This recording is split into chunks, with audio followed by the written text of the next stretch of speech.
We have Mahima Rajashekaran, and this morning she will be presenting a topic titled Process Development of Copper Alloys with DMLS Technology. Mahima is an R&D engineer from HEOS North America. Mahima, I'll hand over to you. Feel free to introduce yourself a little more, tell us a bit about what you do, and we're ready for you to present. Okay, sounds good. Hello, everybody. Let me get my presentation shared.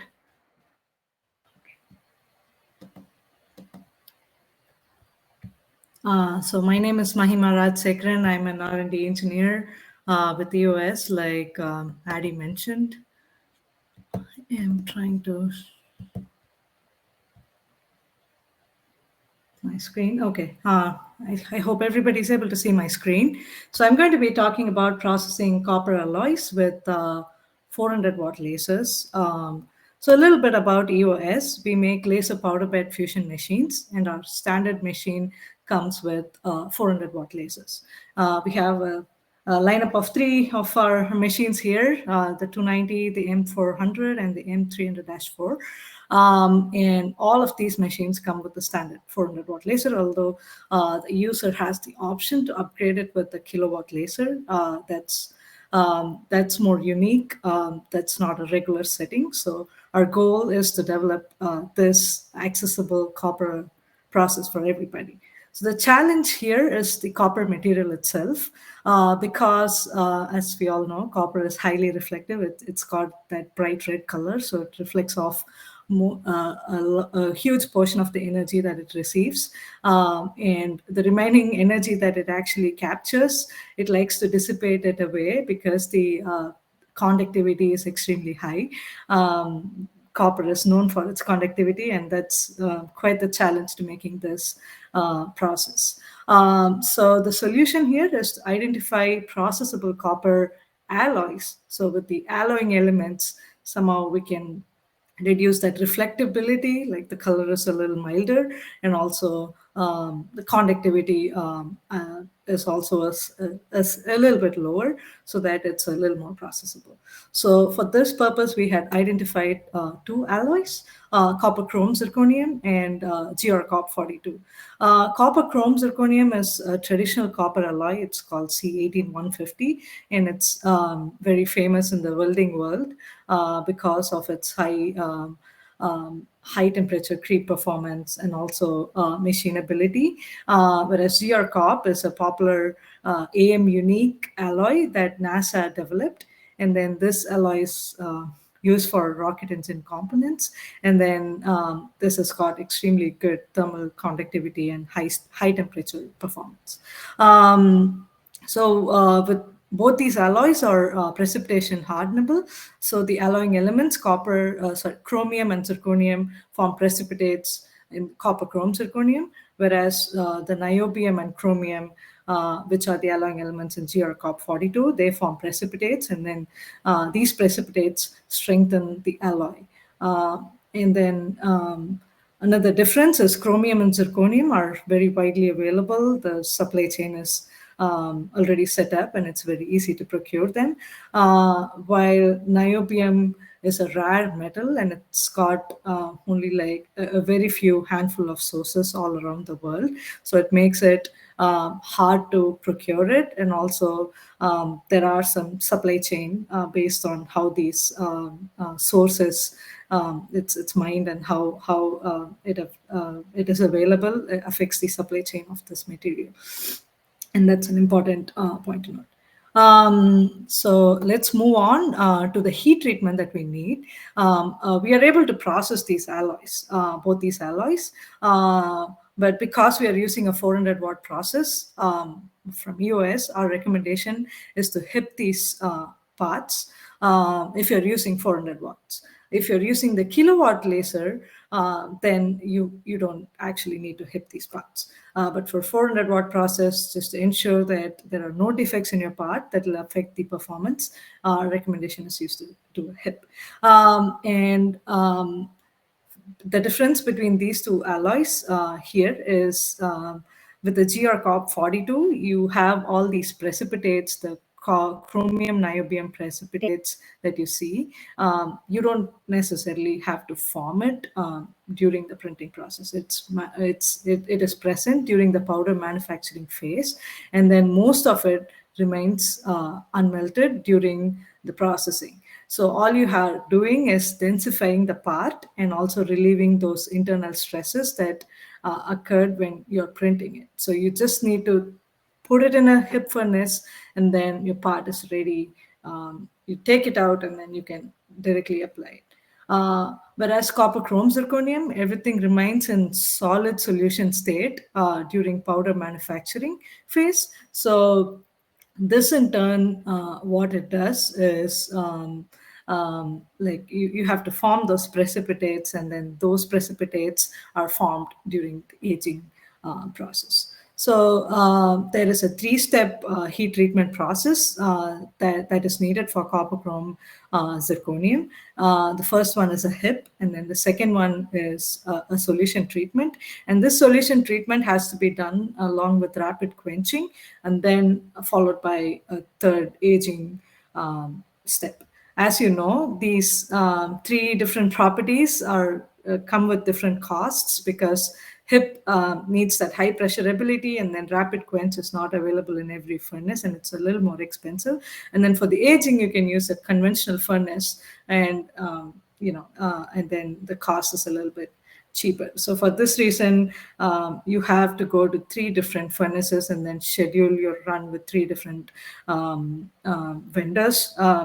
And so to make it easy, we collaborated with Quintus Technologies. Quintus Technologies, they make unique HIP furnaces. What these HIP furnaces can do is not only HIP the parts, but also quench them at a rapid speed. There are no other like furnaces in the market currently which can do this. These furnaces can quench at 200 degrees C per minute. And that is sufficient for our solution treatment requirement. And this combines the first step into one, and also greatly reduces the cycle time. And then you can go for a different furnace for the aging. Although the same furnace can do it, it could be a little more expensive to utilize this furnace. That's up to the user.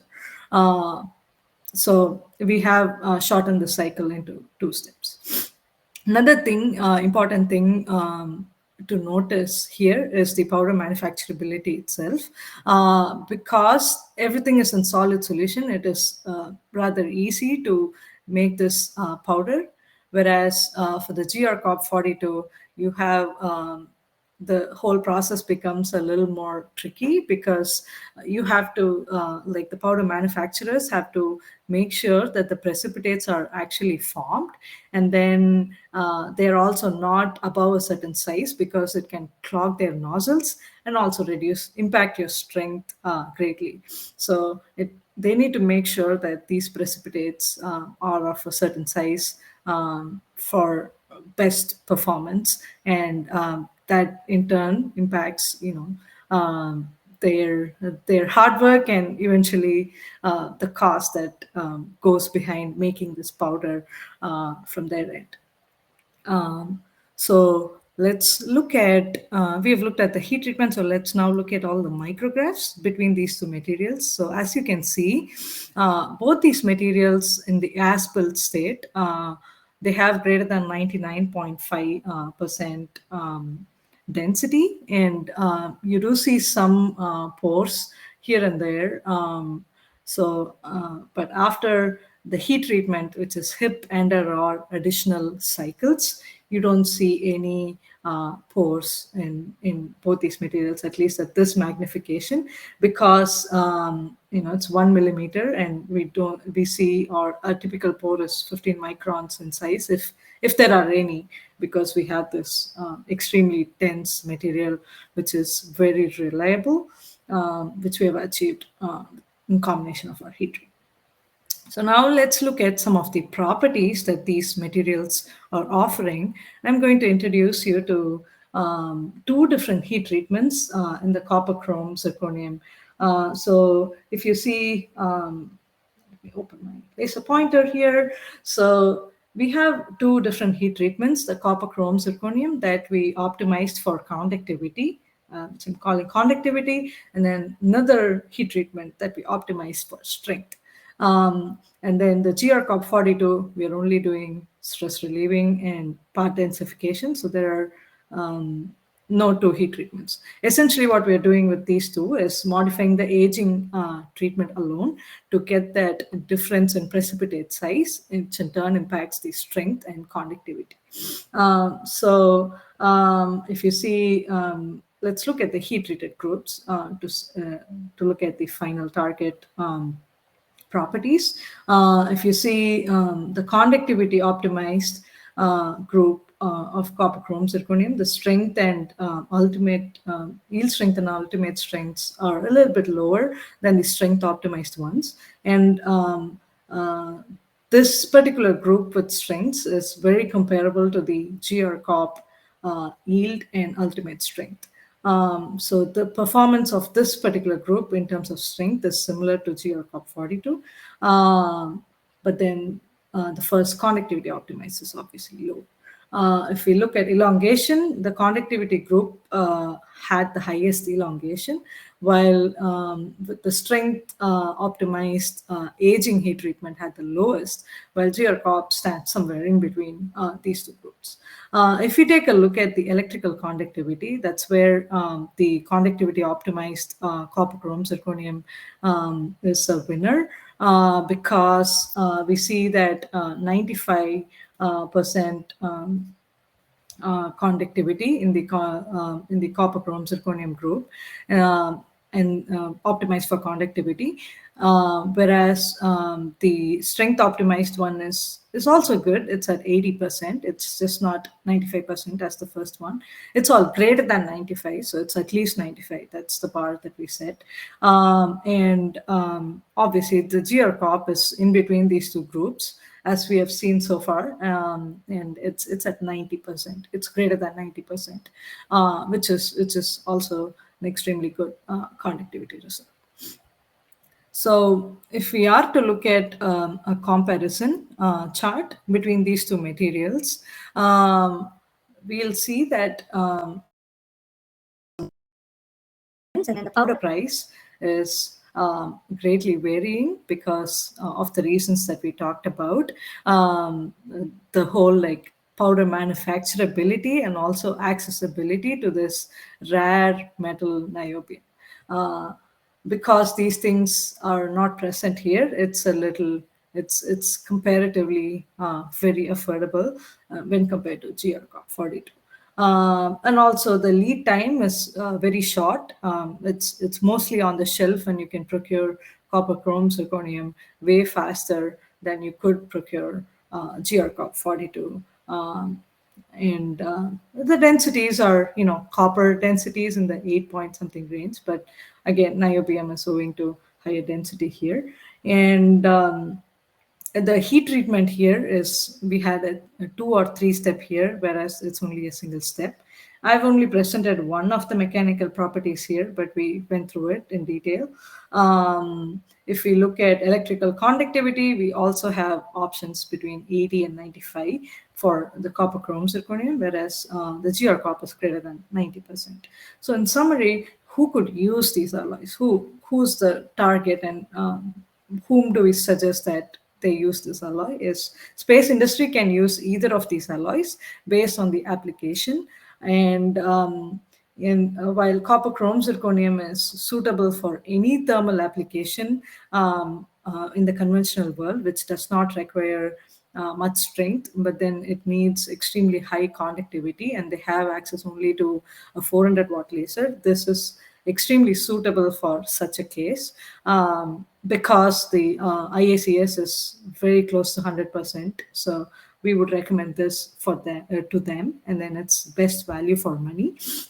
While the GR COP 42 is higher strength requirement, it's sort of a premium material which people could use like if they have if they need really high strength performance and high strength fatigue, high temperature fatigue performance and high temperature strength performance. For those applications, the GR-COP is the winner. And the user also just needs to do a single step heat treat, and then they could, go directly into putting them into their actual parts, which is a huge bonus in this case. So what is next is copper is growing. There is a lot of applications, and then the main barrier that we have seen why copper we don't see so much copper is because it's not as accessible. And then if you see this beautiful part here, it needs a lot of precise features, and to make this with good density and good part performance, we need laser powder bed fusion because of the precision that the process offers. So, and also have it in machines that are actually available on the floor that customers can actually go and make a use of. So with this, we have given that back to the customers, and this unlocks a few more applications than we have today. And with more applications coming up, we'll have this whole material innovation cycle kick in, where we understand the customers' requirements better, and we provide what they need better, because with utilization comes more understanding and more data and more innovation. And that's how we hope to grow this whole copper world of laser powder bed fusion. With that, we have come to the end of my presentation, and I shall take any questions. Thank you so much for that amazing presentation. We have two questions in the Q&A. If you have questions, please drop it for us to be able to ask. One of them is, are you looking at thermal conductivity? Would you, I know you've shared a bit about that. Do you want to share a bit more about that? Yeah, sure. We talked about electrical conductivity and this whole thermal conductivity. Once we release this information, we've seen more interest in terms of thermal conductivity from customers. That's something that we are looking at now. So stay tuned. We will be giving those information also out. That's part of our phase 2 development cycle for this whole process. Okay, thank you. The second question, you mentioned you are only recommending a heat requirement of 400 watts, not 1000. Is that for both alloys or just copper, chromium, zirconium? So for both alloys, there is no requirement to do a HIP heat treatment. So for the GR-COP, we don't now have a kilowatt process. So we do recommend a HIP because it's only a 400-watt process that we have right now. But for the copper chrome zirconium, we have a released kilowatt process, and for that there is no need to HIP your parts. It's up to you. If you want, you can, but the as-built density is so good because the kilowatt laser can make copper retain the heat much better than a 400-watt laser can. So there is no requirement to do that. Good, thank you. Yeah. Another person is asking, did you check effect of powder oxidation on part strength? Yeah, so that is a great question. So copper is, notorious to capture oxygen from the atmosphere. So one thing that we have noticed is if you store your powder really well, there is the oxidation or the resulting oxidation can be minimized or by a great extent. So by that, if you have once you're done with printing, if you have a full dispenser of copper powder and you're not going to use it for a bit, just throw in a couple of those bags and then make sure it doesn't capture any oxygen. Or if you can, just take out all the powder and then store them separately so that with desiccant bags so that it doesn't capture oxygen. And this makes a huge difference, and it improves your life by a great extent. So this is like a follow-up question personally for me. I'm wondering for your powder, is there a powder life? How many times do you think it is possible to recycle this powder? Or is there a conditioning method that you guys are using to make sure that the powder can be used for a longer time? Yeah, this process is, we have studied this, and we have been actively looking at this ever since we started this. And we have that study. We will be releasing it soon, as to, what gets deteriorated and how you can, without desiccant bag and with desiccant bag, and that data, we're still compiling it in across different machines as well, to see how different machines perform, because the dispenser design is different. So all that, and it's not released officially yet, but if somebody in this call is interested in knowing for their particular one, we can share it on a one-on-one basis. But it'll soon be available for everybody to look at once we have compiled the whole information into one piece. Thank you, Mahima. Another question here: how have parameters changed from meeting the needed energy density for copper? There's a second part. With so much energy lost, is this better? Is it better to increase power or scan slower?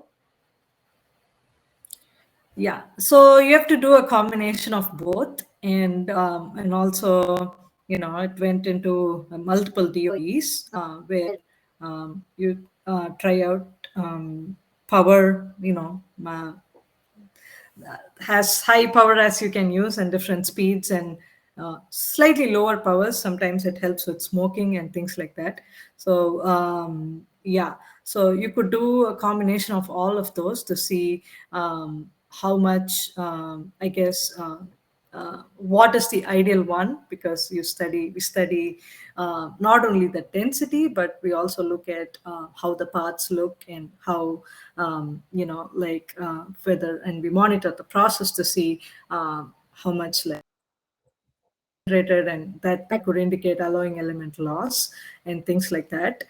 Because for different alloys, not just copper, for different alloys, if you have alloying elements that have low points than the substrate, then they tend to escape faster.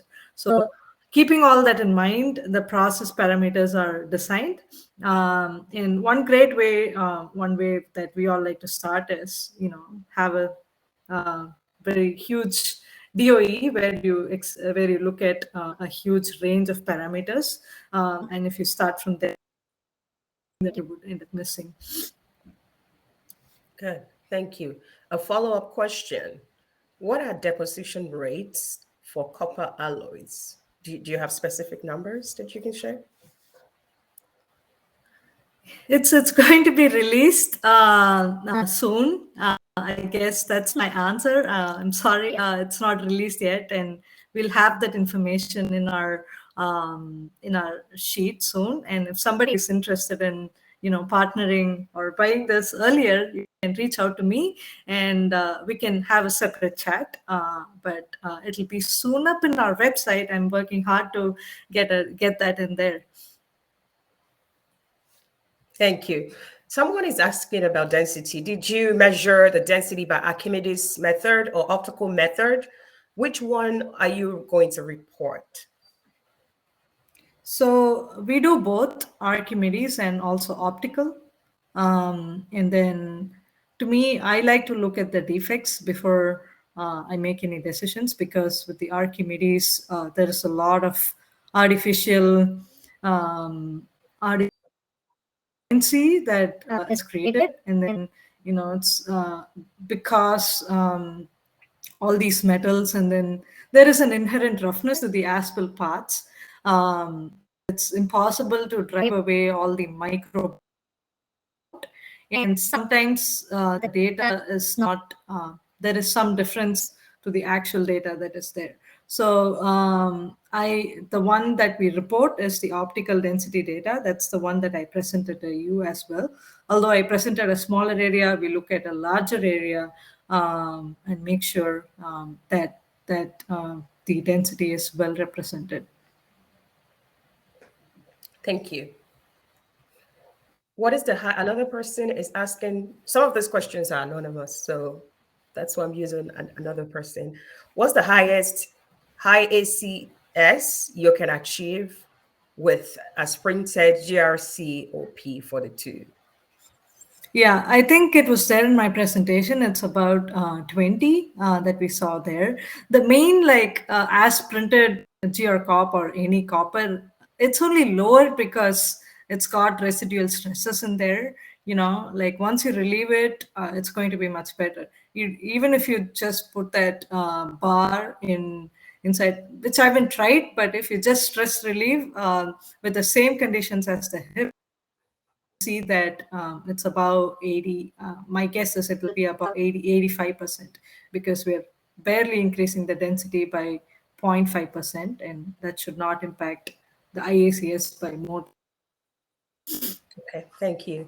The last question, are there parameters that have a larger influence on distortion?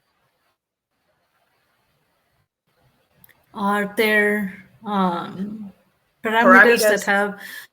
a larger influence on distortion.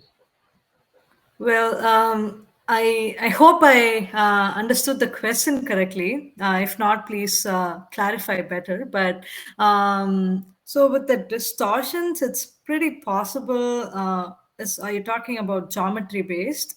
I If think the so, it person is is possible probably, that. I wanted to say the person is probably talking about process parameters. Okay, so it's possible that some parameters are lead to overheating, right? So even though in some cases they give like extremely good densities, you don't want something that's overheating and your part will. In copper, overheated copper does not look a nice red color, and also it gets burnt and affects. Can lead to more defects inside when you print a bigger part. So again, the whole parameter design needs to be needs to take into account what the actual part is going to look like and what is important to that. When although you, but as you progress, you want to make changes to the parameters based on the actual parts that you're going to make. Thank you. We have one more question. What is your opinion on the use of green laser or laser absorptive copper powders? Yes, green laser is well known to do better with respect to absorptivity. So, yeah, I haven't tried it out, but that's something that is super promising to the copper world. And once we have it, I mean, like if I get a chance, that would be nice for me to experiment with it as well. And laser absorptive copper powders, well, yeah, I mean, I've read some things, and again, like, I mean, if it can absorb, again, I don't have any experience working with that, but if it does, why not? I mean, we just want good density, and we want to expand the world of copper alloys. I think that's all we have. Thank you, everybody, for your questions. Oh, so there's another one. It's going to be our last question. Do you face issues with powder Sure. sintering between small cavities? So, how small are your cavities? If they're copper does have a larger melt pool than our typical metal powder, because once it starts into the conductive mode, it just like expands it, and then it's just a steep curve to get into that. So if you have small cavities, I would say look at designing your contour or things like that to avoid such an issue. But yeah, if you're looking in the microns range, that could get into your way. But if it's anywhere in the range, then it shouldn't be getting into small cavities. I mean, even 1 is a small cavity. It's all relative. But if it's smaller than that, try thinking about contour parameter design. Thank you, Mahima, for your time. Thank you for your presentation. This is an exciting topic. Copper is a material that everybody's interested in. So Mahima may stay around for you to be able to ask our questions after we finish this first round. Thank you so much for your time and for sharing your expertise with us. And we will see you hopefully in the networking session later. Thank you.